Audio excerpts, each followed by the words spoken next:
Hello friends, फिनर्स academy के official YouTube channel में आपका एक बार फिर स्वागत है। आज हम देख रहे हैं रेलवे एनटीपीसी के महत्वपूर्ण प्रश्नों की सीरीज का अगला पार्ट। इसके पहले हमने प्रीवियस पार्ट डाल चुके हैं। यदि आपने हमारे पार्ट नहीं देखे हैं तो आप प्लेलिस्ट में जाके वे सभी पार्ट भी देख सकते हैं। ये महत्वपूर्ण प्रश्न रेलवे एनटीपीसी के प्रीवियस ईयर के एग्जामों में से लिए गए हैं, जो पूरे 1000 सवाल हैं। यदि आपको हमारी वीडियो पसंद आता है तो हमारी वीडियो को लाइक जरूर कर लीजिए, और चैनल को सब्सक्राइब नहीं किए हैं तो पहले चैनल को जाके सब्सक्राइब कर लीजिए और बेल आइकन को भी प्रेस कर लीजिए, ताकि आने वाले समय में आपको इस तरह के वीडियो मिलते रहें। तो चलिए स्टार्ट करते हैं हमारा आज का ये वीडियो। आज का पहला सवाल है, अर्जुन पुरस्कार किस वर्ष शुरू हुए? अर्जुन पुरस्कार किस वर्ष शुरू हुए? तो ये शुरू हुए सन 1961 में। अर्जुन पुरस्कार ये सन 1961 में प्रारंभ हुए थे।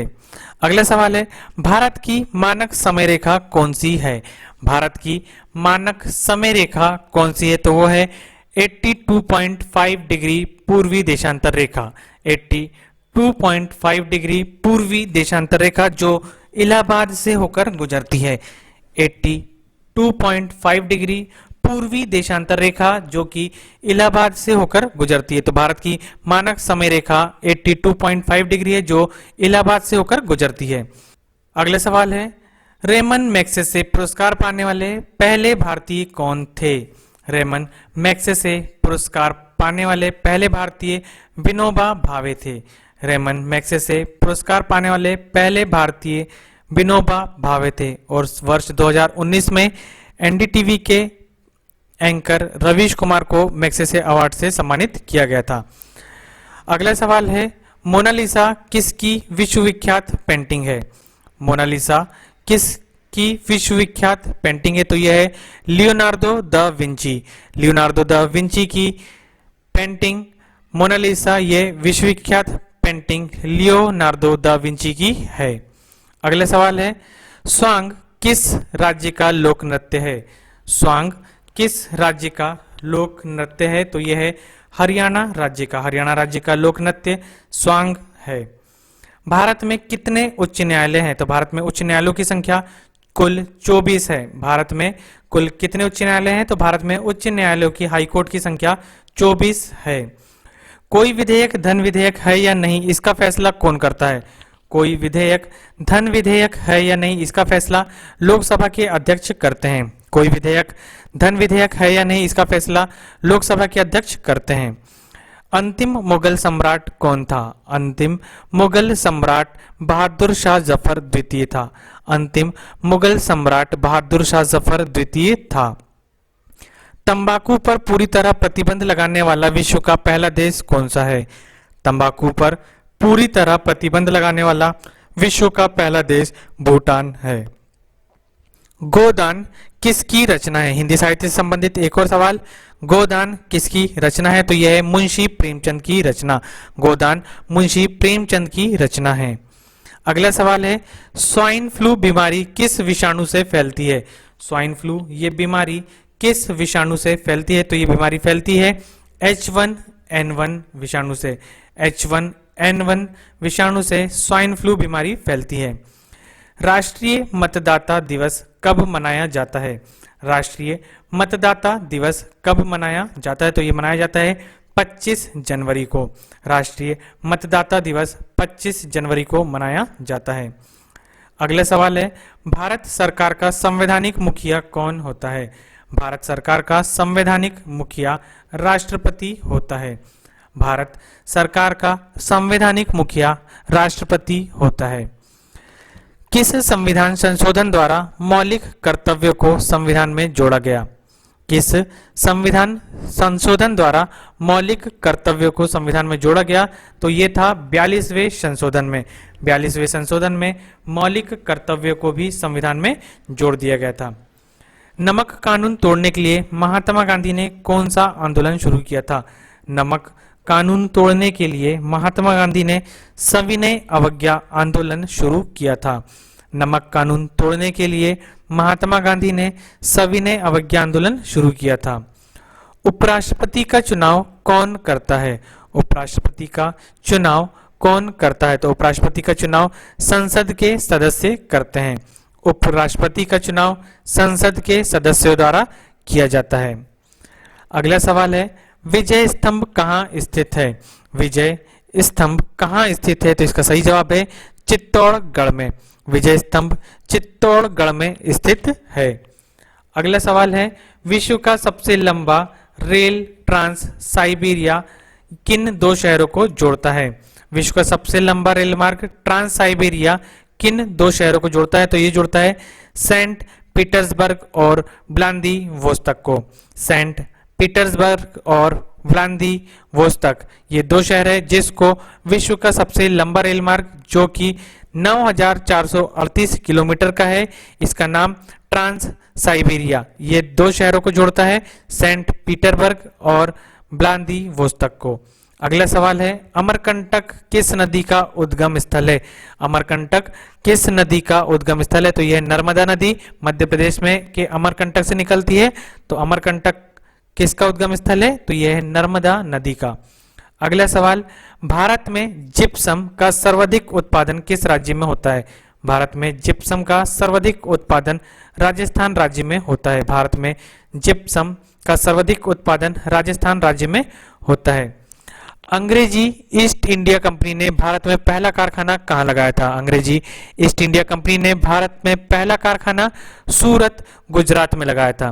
अंग्रेजी ईस्ट इंडिया कंपनी ने भारत में पहला कारखाना सूरत गुजरात में लगाया था। आईने अकबरी पुस्तक किसने लिखी थी? आईने अकबरी यह पुस्तक अबुल फजल ने लिखी थी। अबुल फजल ये अकबर के नवरत्नों में से एक है, इन्होंने आईने अकबरी पुस्तक लिखी थी। अबुल फजल ने आईने अकबरी पुस्तक लिखी थी। बुली शब्द का प्रयोग किस खेल में प्रयुक्त होता है? बुली इस शब्द का प्रयोग किस खेल में प्रयुक्त होता है? तो ये होता है हॉकी में प्रयोग होने वाला शब्द है। बुली शब्द हॉकी में प्रयुक्त होने वाला एक शब्द है। उड़न परी किसे पुकारा जाता है? उड़न परी ये पीटी उषा को पुकारा जाता है। पीटी उषा एक धाविका थी जिन्हें उड़न परी के नाम से भी पुकारा जाता है। झीलों की नगरी कौन सा शहर कहलाता है? झीलों की नगरी, झीलों की नगरी कौन सा शहर कहलाता है? तो ये कहलाता है उदयपुर। उदयपुर को झीलों की नगरी के नाम से भी जाना जाता है। आर्य समाज की स्थापना कब और कहाँ की गई थी? आर्य समाज की स्थापना कब और कहाँ की गई थी? तो इसकी स्थापना मुंबई में सन 1875 में की गई थी। आर्य समाज की स्थापना मुंबई में सन 1875 में की गई थी। सबसे प्राचीन वेद कौन सा है? सबसे प्राचीन वेद कौन सा है? तो इस वेद का नाम है ऋग्वेद। सबसे प्राचीन वेद ऋग्वेद है। शिक्षा दिवस कब मनाया जाता है? शिक्षा दिवस कब मनाया जाता है? तो ये मनाया जाता है 11 नवंबर को। 11 नवंबर को शिक्षा दिवस मनाया जाता है। अगला सवाल है किसके जन्मदिन को शिक्षा दिवस के रूप में मनाते हैं? किसके जन्मदिन को शिक्षा दिवस के रूप में मनाते हैं? तो भारत के पहले शिक्षा मंत्री मौलाना अबुल कलाम आजाद के जन्मदिन को शिक्षा दिवस के रूप में मनाते हैं। भारत के पहले शिक्षा मंत्री मौलाना अबुल कलाम आजाद के जन्मदिन को शिक्षा दिवस के रूप में मनाते हैं। अगला सवाल है भाभा परमाणु अनुसंधान केंद्र कहाँ स्थित है? तो ये स्थित है ट्राम्बे मुंबई में। हाल ही में 29 दिसंबर की शिफ्ट में ये सवाल रेलवे एनटीपीसी के एग्जाम में पूछा जा चुका है।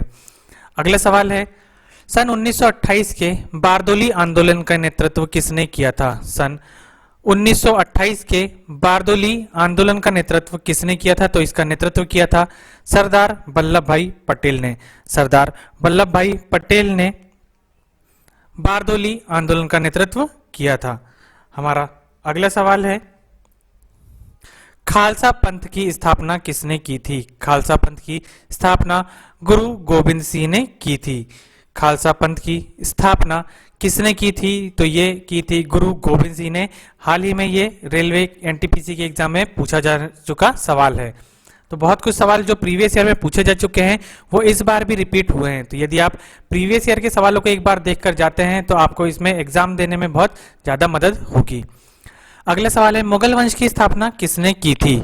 मुगल वंश की स्थापना किसने की थी? तो वो की थी बाबर ने। मुगल वंश की स्थापना बाबर ने की थी। अगला सवाल है भारत की पहली महिला आईपीएस अधिकारी कौन थी? भारत की पहली महिला आईपीएस अधिकारी किरण बेदी थी। तो ये वर्तमान में पांडुचेरी केंद्र शासित प्रदेश की उपराज्यपाल हैं। हमारा अगला सवाल है, कथक किस राज्य का शास्त्रीय नृत्य है? तो कथक उत्तर प्रदेश राज्य का शास्त्रीय नृत्य है। कथक ये नृत्य उत्तर प्रदेश राज्य का शास्त्रीय नृत्य है। अगला सवाल है, टीपू सुल्तान की राजधानी कौन सी थी? टीपू सुल्तान की राजधानी कौन सी थी? तो टीपू सुल्तान की राजधानी का नाम था श्रीरंगपट्टनम।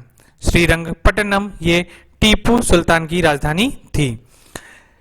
चाइनामैन शब्द का प्रयोग किस खेल में प्रयुक्त होता है? चाइनामैन शब्द का प्रयोग किस खेल में प्रयुक्त होता है? तो ये होता है क्रिकेट में। क्रिकेट में बॉलिंग के एक फॉर्म को चाइनामैन का नाम दिया गया है। इस खेल में चाइनामैन शब्द का प्रयोग किया जाता है। तो क्रिकेट इस खेल में चाइनामैन शब्द का प्रयोग किया जाता है। सबसे कठोरतम पदार्थ कौन सा है? सबसे कठोरतम पदार्थ कौन सा है? तो उसका नाम है हीरा। अगला सवाल है, डायनामाइट का आविष्कार किसने किया था? डायनामाइट का आविष्कार किसने किया था? तो अल्फ्रेड नोबेल ने इसका आविष्कार किया था। डायनामाइट का आविष्कार अल्फ्रेड नोबेल ने किया था। बिस्मिल्लाह खां का संबंध किस वाद्य यंत्र से है? बिस्मिल्लाह खान का संबंध किस वाद्य यंत्र से? तो उनका संबंध है शहनाई से। शहनाई इस वाद्य यंत्र से बिस्मिल्लाह खान का संबंध है। अगला सवाल, ऑस्कर पुरस्कार का संबंध किस क्षेत्र से है? ऑस्कर पुरस्कार का संबंध किस क्षेत्र से? तो उसका संबंध है फिल्म जगत से। फिल्म क्षेत्र से ऑस्कर पुरस्कार का संबंध है। एड्स का पूर्ण विस्तार क्या होगा? एड्स का पूर्ण विस्तार क्या होगा? तो acquired immunodeficiency syndrome. Acquired immunodeficiency syndrome ये एड्स का पूर्ण विस्तार रूप होता है। तो एड्स का पूर्ण विस्तार रूप ऑक्वायर्ड इम्यूनो डिफिशियंसी सिंड्रोम ये होता है। जलियांवाला बाग में गोलीबारी का आदेश किस जनरल ने दिया था? जलियांवाला बाग में गोलीबारी का आदेश माइकल ओ डायर ने दिया था। जलियांवाले बाग में माइकल ओ डायर ने गोलीबारी का आदेश दिया था। पटना का प्राचीन नाम क्या था? पटना इस शहर का प्राचीनतम नाम पाटलिपुत्र था। पटना का प्राचीनतम नाम पाटलिपुत्र था। दिल्ली में लाल किला किसने बनवाया था? दिल्ली में लाल किला मुगल बादशाह शाहजहां ने बनाया था। दिल्ली में लाल किला मुगल बादशाह शाहजहां ने बनवाया था। अगला सवाल, नेताजी सुभाष राष्ट्रीय खेल संस्थान कहाँ स्थित है? नेताजी सुभाष राष्ट्रीय खेल संस्थान ये पटियाला में स्थित है। नेताजी सुभाष राष्ट्रीय खेल संस्थान ये पटियाला इस शहर में स्थित है। अगला सवाल है, आगा खां कप किस खेल से संबंधित है? आगा खां कप ये हॉकी खेल से संबंधित है। आगा खां कप ये हॉकी खेल से संबंधित है। बांदीपुर अभ्यारण्य किस राज्य में स्थित है? बांदीपुर अभ्यारण्य ये कर्नाटक राज्य में स्थित है।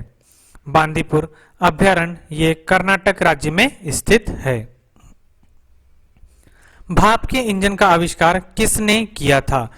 भाप के इंजन का आविष्कार जेम्स वाट ने किया था। भाप के इंजन का आविष्कार जेम्स वाट ने किया था। रेडियो का आविष्कार किसने किया? रेडियो का आविष्कार किसने किया? तो रेडियो का आविष्कार इटली निवासी मार्कोनी ने किया था।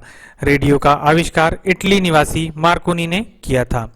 तो ये थे आज के हमारे कुछ महत्वपूर्ण सवाल जो रेलवे एनटीपीसी के प्रीवियस ईयर में से लिए गए थे और अभी की जो एग्जाम हो रहे हैं उसमें भी ये सवाल कुछ पूछे जा रहे हैं। यदि आपको हमारी वीडियो पसंद आता है तो हमारी वीडियो को लाइक जरूर कीजिए, चैनल को सब्सक्राइब कीजिए और वीडियो को ज्यादा से ज्यादा शेयर कीजिए। मिलते हैं इसी तरह के अगले वीडियो में।